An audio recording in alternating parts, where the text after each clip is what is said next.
गोकुलनन्दन गोविन्द गोविन्द हरि गोविन्द गोकुलनन्दन गोविन्द नित्य निर्मल गोविन्द नीलमेघ श्याम गोविन्द पुराण पुरुष गोविन्द पुण्डरीकाक्ष गोविन्द गोविन्द हरि गोविन्द गोकुलनन्दन गोविन्द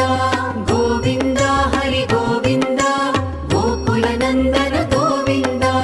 नन्दनन्दन गोविन्द नवनीत चोर गोविन्द पशुपालक श्री गोविन्द पाप विमोचन गोविन्द